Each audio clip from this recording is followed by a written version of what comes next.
Good morning. Good morning. Now I can see me.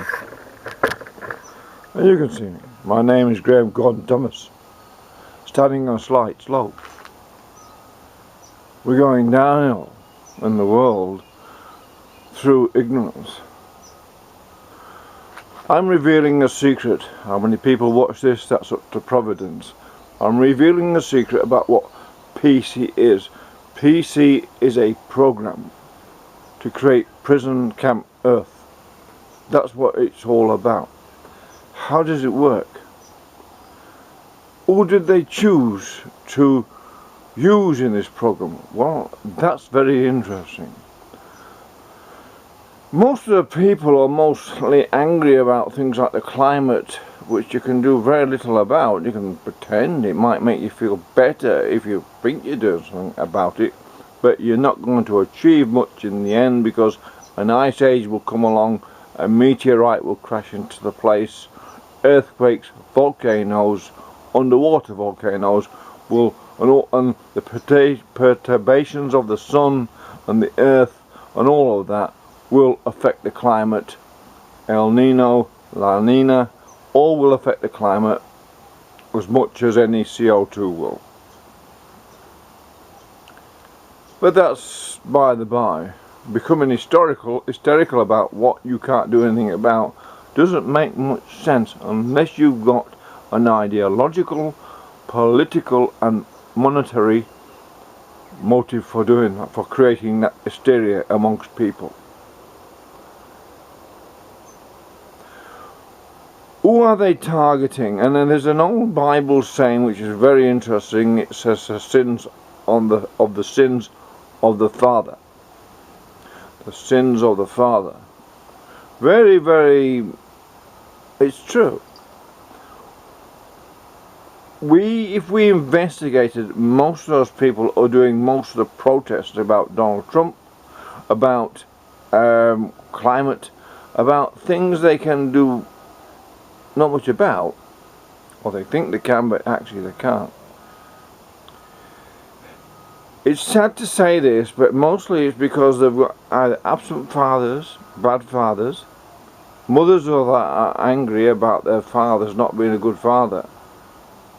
And so therefore they think that all white men, or all men, are horrible because their own fathers were either absent or horrible, and the mothers were angry about that. The anger passed on through the mother to these children is then used in the universities and by the left and by governments to create, if you like, it's a cultural autism amongst a whole group of people who've already damaged as children because they haven't been brought up in stable and peaceful and loving households.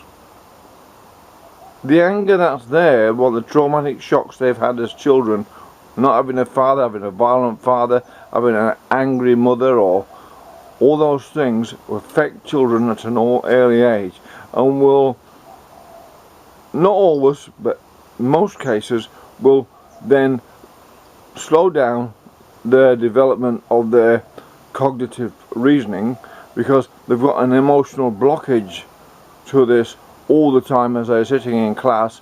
It's difficult for teachers to teach them.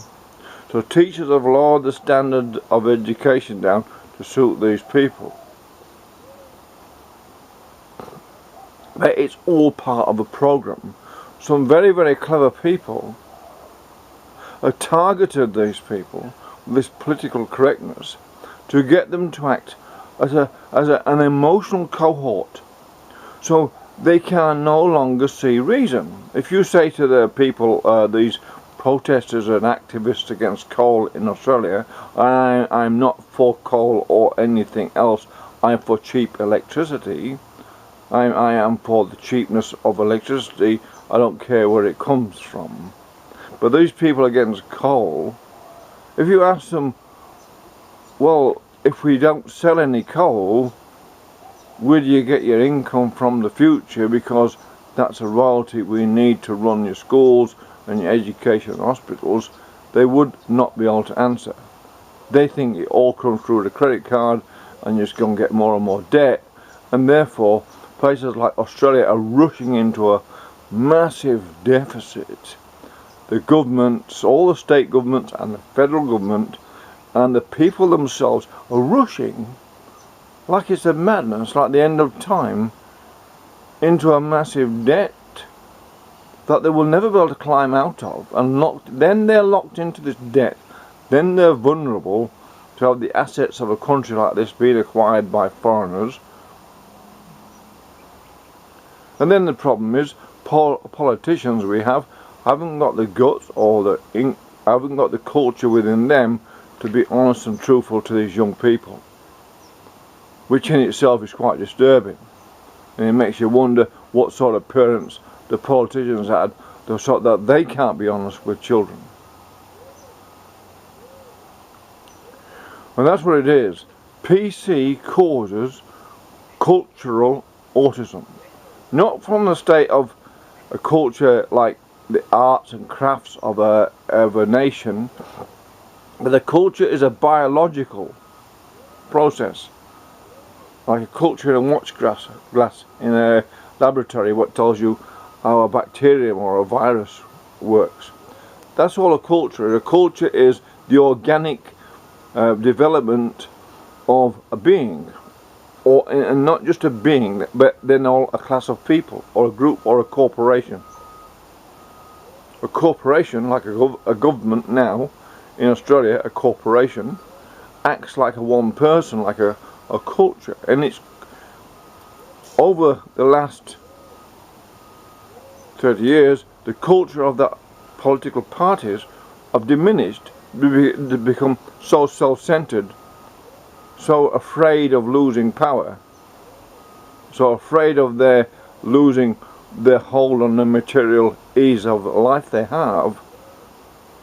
They now are afraid of saying to young people, look, we can't suddenly stop selling coal because you demand it, because there are people who need that, who want it, are going to use it anyway in their countries, whether we have it or not. Whether we use it or whether we dig it up, those people are going to use it. But because of cultural autism amongst all these young people who are protesting, then they can't even accept what is simple plain facts. All autism is, at its basic, is lack of empathy with society, or with your mother or father, or you sit there and kids won't obey them. That's all autism is all different spectrums of autism, of course. But autism, in a lot of cases, is created by trauma in children at a very early age. Either angry mothers, angry fathers, or whatever can cause them, or sent to kindergarten too early, can cause them to be shocked. Little tiny people got no control over this, and they're shocked. It's a shock to some tiny people, little babies, they're shocked. And that shock they're holding in their heart, maybe for the rest of their life. And now the government and the universities and these people and the corporations are taking advantage of these people who are already suffering from an emotional trauma from when they're children.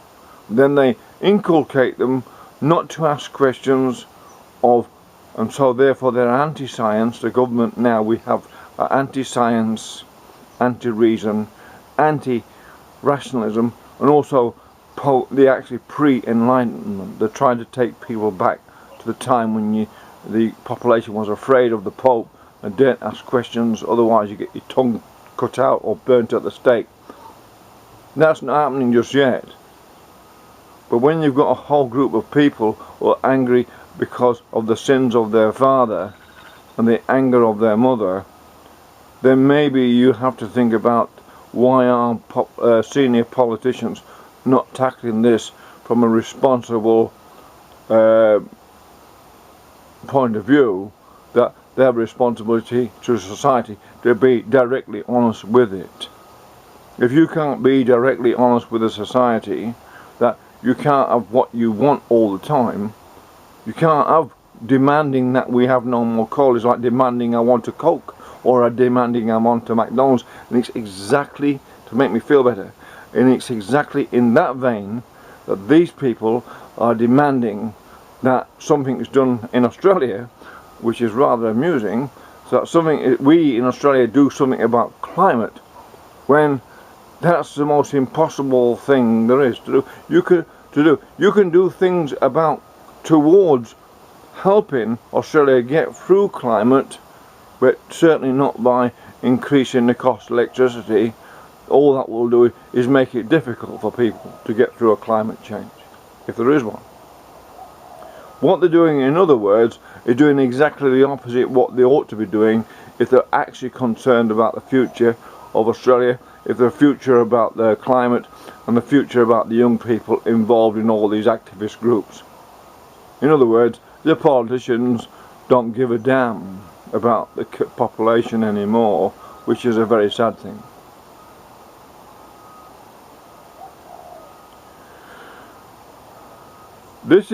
It's not really evolutionary theory is not really a secret, but you have to understand and know your history about evolutionary theory and how it was developed to understand what's going on here.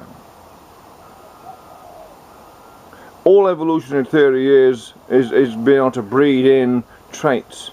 That's all.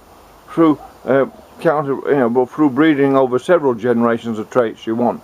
Well, that can act on an organic level, or biological, or physiological level, with the horses and cattle and sheep, and dogs, or it can happen on an emotional and mental level over 3 or 4 generations, because people pass on the emotional intelligence down through the generations. So you've got women now who are very, very angry with their own men, and women now in universities for the first time in history, and this is very dangerous, are at war with their own men. It's a biological warfare in its own way, using a thing called MEMS, and that's what it is. Women in universities, white women, are now fighting against white men. No other race on earth is doing this. Muslims aren't doing it, Chinese, no one else have got their women fighting against their men for material possession or power, when we know for certain, because of one biological organism that has 2 genders or 2 sexes to reproduce itself, should actually work together for the better of the future of the offspring they will produce. But now they have been inculcated with this recessive genetic program called PC, and now they're fighting against each other, so therefore they're actually defeating their own evolutionary and biological and spiritual purpose by making the offspring, it worse and worse for the offspring, the males and the females, because if it's worse for the males, the females will be looking to find decent breeding partners. It's very simple. And if you haven't got the economy to support them because you've destroyed it by protesting against what gives a strong economy, then you've really got a serious problem of mass spectrum cultural autism spread through society, taking advantage of children who simply are angry, for some reason traumatized because of the sins of the father. So there you go. It's not biblical, it's biological. My name's Graham Gordon Thomas, and I'm trying to bring some clarity to this thing called PC, which is more or less a virus, like you put a virus into your computer and damage your computer. That's what it is. A viral program into society for those with some sort of trauma when they're a kid or a baby. Thank you very much. Have a good day.